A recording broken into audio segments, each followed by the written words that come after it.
Polls are closing on the East Coast this Super Tuesday, the frontrunners claiming early victories as voters from more than a dozen states across the country cast ballots and sound off on a likely Biden-Trump rematch.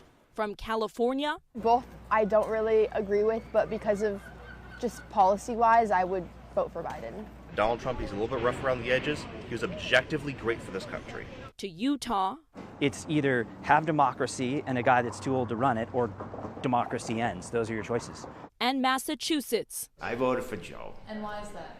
Well, because he's a decent guy, and I think he's doing a great job. I know he's an older man, but that's our choice. Younger voters especially voicing frustrations over the candidates' ages. Is age a factor for you?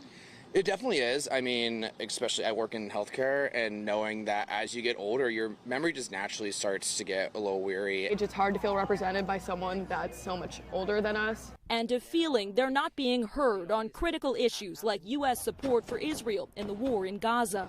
Do you think this is an issue that could and should cost President Biden the election?